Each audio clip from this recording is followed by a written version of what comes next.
Sir, এক ব্যক্তি মারা যাওয়ার পর তার এক স্ত্রী, ৩ কন্যা এবং তার সহোদর বোন আছে একজন। আর সহোদর ভাইয়ের পুত্র আছে, সহোদর ভাই মারা গেছে আগে। এক্ষেত্রে সহোদর ভাইরা সম্পত্তি পাবে কিনা বা সহোদর বোন সম্পত্তি পাবে কিনা?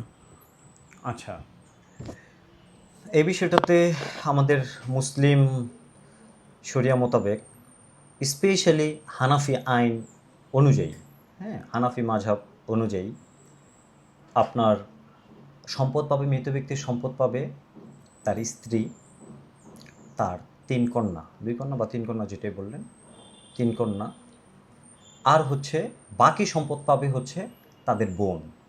যেহেতু ভাইয়েরা পূর্বেই মারা গেছে সেহেতু ভাইয়েরা পাচ্ছে না, ভাইয়ের ছেলে মেয়ে আছে। এখানে বোন থাকায়, মৃত ব্যক্তির বোন থাকায় ভাইয়ের ছেলেরা যেহেতু পরের স্টেপের, সেজন্য তারা বঞ্চিত হচ্ছে, তারা কোনো সম্পদ পাবে না।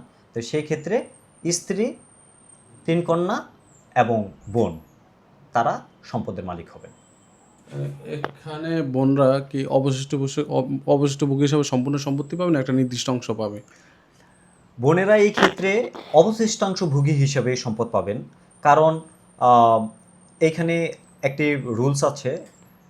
এটা হচ্ছে যখন আহ, ই- যখন কন্যার সাথে যখন বোনেরা থাকেন, তখন সেই ক্ষেত্রে আহ, কন্যারা হচ্ছেন আপনার জাবিল ফুরুজ, অর্থাৎ কোরআনিক শেয়ার হিসেবে সম্পদ পান নির্দিষ্ট ভোগ। এবং নির্দিষ্ট অংশ পান, এবং অবশিষ্ট অংশ ভোগী হিসেবে তখন বোনেরা সম্পদ পান। হুম।